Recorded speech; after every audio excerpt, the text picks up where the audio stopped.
Good evening, and welcome to the 10th Annual Electroacoustic Barn Dance, hosted by Jacksonville University's Department of Music.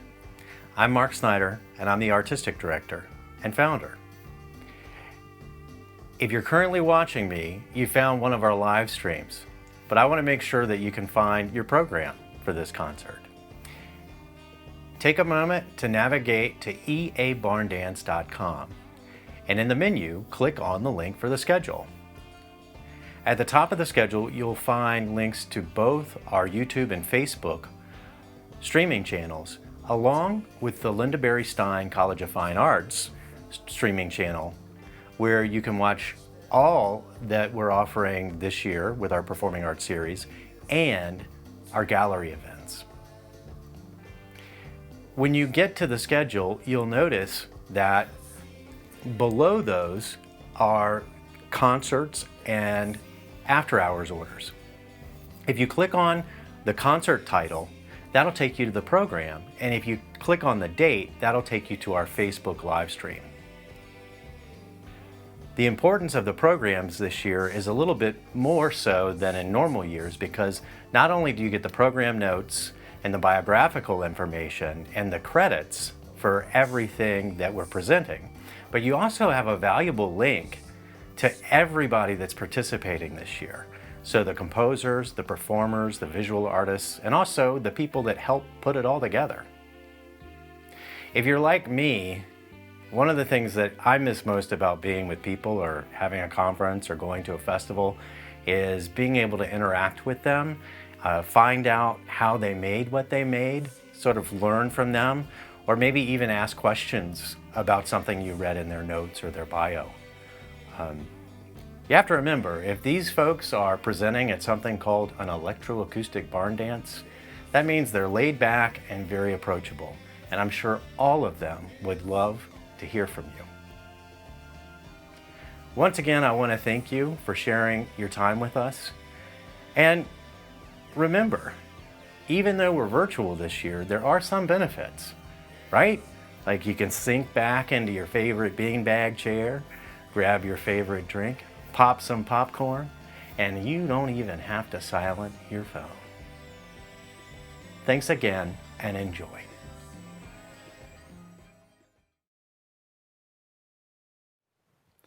The Song of Songs is a work by California-based composer Karen Tanaka, who wrote this work for cello and electronics in 1996.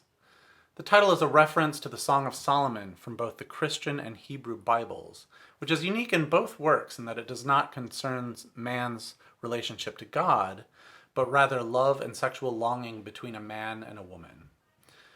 This passage of the Hebrew and Christian Bible begins, "The Song of Songs, which is Solomon's. Let him kiss me with the kisses of his mouth, for thy love is better than wine. Because of the savor of thy good ointments, thy name is an ointment poured forth. Therefore do the virgins love thee." Karen Tanaka writes, "I have attempted to project this sensual song of love onto the sound of the cello and computer. My intention was to weave color and scent into the sound, while blending the ancient story and today's technology. The sound of cello is consistently gentle and tender." Thanks for tuning in, and please enjoy.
So I have the great fortune to work with Becca, who is an amazing choreographer and really connected with human life and thought and emotion and feelings. We decided to sort of tackle this long form piece, so it's kind of like we're in a committed composer-choreographer relationship, poor thing. But we are sort of going after just mental health. And so far we've completed 3 movements, 4 if you count this, and we're working on the 5th. Depression is next. This is what I would consider anxiety, and that's what Becca is talking about in this piece.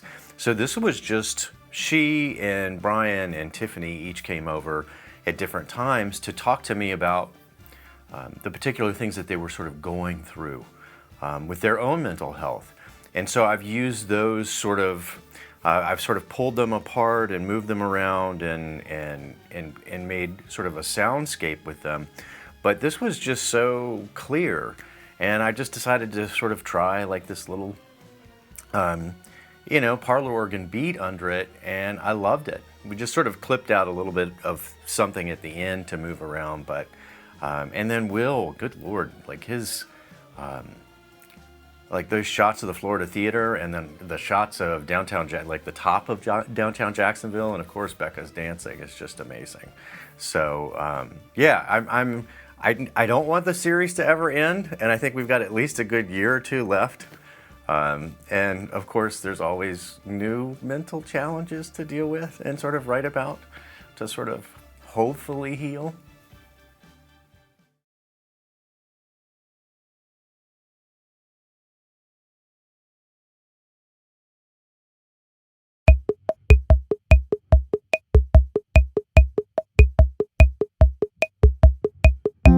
I think that the most interesting, or God, anxiety is not interesting. Actually, it's like incredibly boring, which I think is like its worst quality, is that it's just like kind of the same thing over and over and over again, and it doesn't ever like figure out ways to become like lighter or more interesting. It's like one of those human emotions or responses that it doesn't feel fun investigating. It's not even like sorrow where you could like extract some sense of like deepness from. It's just awful. And I figured out that I had an anxiety disorder. Why it wasn't obvious, I don't know, but I figured it out like around my late 20s, early 30s, because I was diagnosed with an anxiety disorder. But then when I look back at my childhood, I can see that I was an anxious child, and I probably had an undiagnosed anxiety disorder, kind of like masquerading as something else for many years. And I think that the 80s and the 90s were a really peculiar time for mental health, and like certainly my parents weren't equipped to help me, though they tried. And so it's like if I knew now what I knew then, I think it would have been much more comfortable. But I can like look back and see specifically how my mental illness like dictated choices that I made. It made me take fewer chances. It made me like timid and scared. It was really deeply uncomfortable. I used to have like really intense cramping in my body and in my stomach. And sometimes I don't know where the mental illness starts and like my feeling, my sensation in the body ends. Like this idea of like I'm uncomfortable a lot. Like things don't ever feel, sometimes they feel okay, but for the most part, like things are like slightly painful or uncomfortable, or my stomach hurts, or I can't like eat certain foods. And I don't know if that is like the chicken or the egg. I don't know if that comes from like 40 years of anxiety disorder, or if that just comes from genetics and that triggered an anxiety disorder.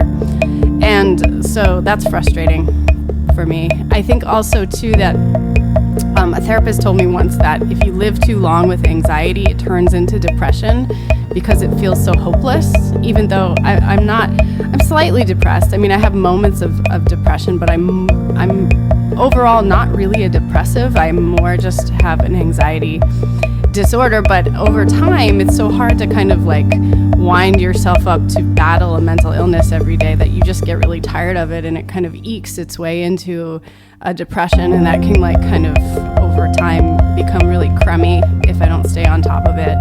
And it does feel like a almost a meditative practice. Like the number of things that I have to do every day just to like live a normal life are really profound and deep. Like I have to meditate every day. I have to make sure I have enough water. I can't drink too much. I have to make sure I get 8 hours of sleep. I have to like really be aware and control my emotions, my temper, my responses. It's like just kind of becomes exhausting in a way that I feel like not every human being shares. And then I get really irritated. You know, it's like you can't just relax. People are always like, oh, go on vacation and relax. And that's just like absurd to me.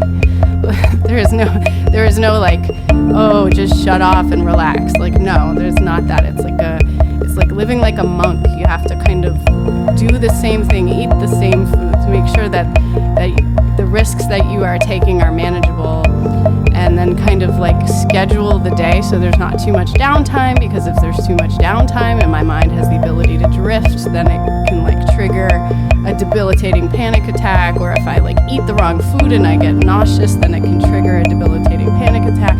So it's just like, I don't know, I think like it's just a real crummy thing. I think that there is like probably, if I thought about it, some aspects of being a person who is anxious that are good. I think I like keep myself safe a lot because I am kind of like risk averse. Like if I will never jump out of a plane. But on the flip side, like in order to do what I've had to do in my life, like I've had to really I've had to kind of like bypass this terror response, like just to be able to audition for a dance company or like move somewhere or like go out on a date with somebody. I've had to like bypass the feeling like I'm gonna die, which is like pretty shitty. Like I got like given this anxiety disorder and this like pretty strong, cool body that has a lot of like weird sensations all of the time, and I feel kind of like trapped in it sometimes. But I also got blessed with like a lot of strength and the ability to like bypass that deep fear, because it is really a terror. It's not even just like I'm sad or I'm scared. It's like terror. And like bypass that and be able to have a pretty cool career. Like at some point I just decided, I don't know, I think I was like 12 or something, where I was like, fuck this, like fuck you, I'm gonna do it anyway. And so that's still like the two sides of me that I have to always deal with, is like my stubbornness and insatiable drive with this like desire to lock myself in the house.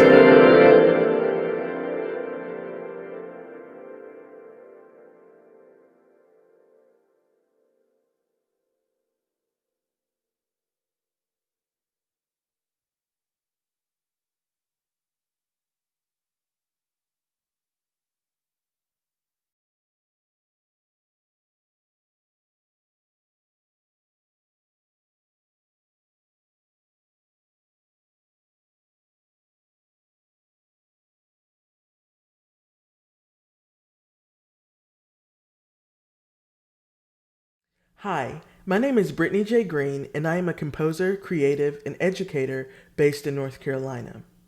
The work you are about to hear, entitled Feel Like This, uses source material from a speech given by then 9-year-old Zayana Oliphant at a Charlotte, North Carolina town meeting. The piece conveys the struggles and erasure Black voices face when speaking out against injustice through the intermingling and transformation of timbres. As her gripping plea, "We are Black people, and we shouldn't have to feel like this," is repeated in phase, it encounters and struggles against white noise, which in turn triggers the filtering, distortion, and detuning of her voice, eventually leading to the breakdown and whitewashing erasure of her voice.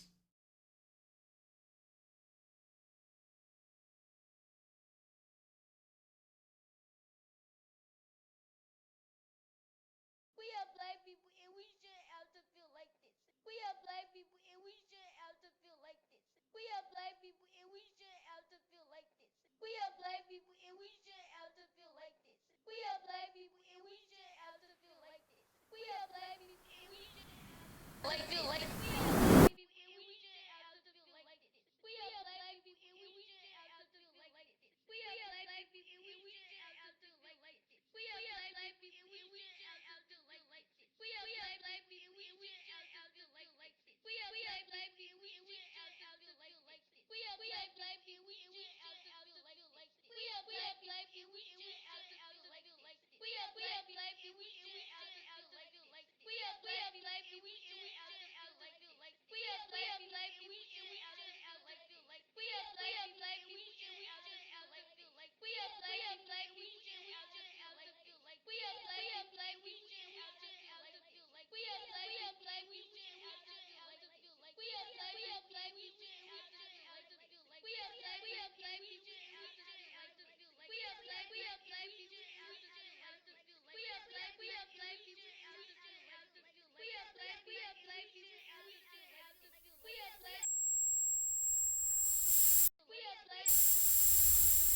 Like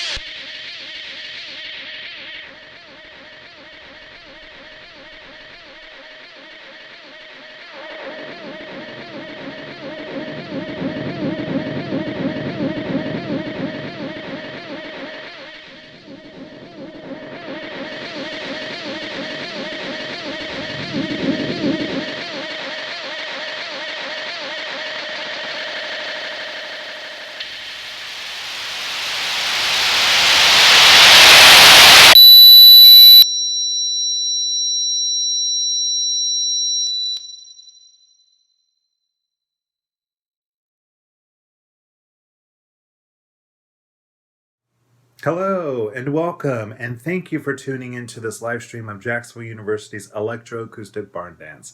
My name is Anthony Anorca, and I'm here to introduce the video Q and K's Queen Solstice. Q and K is a collaborative music duo between myself and producer Philly G of Green Team Media. Queen Solstice is the first track on the Mirror World EP, an electronica album that features bassoon, contrabassoon, and analog synthesizers.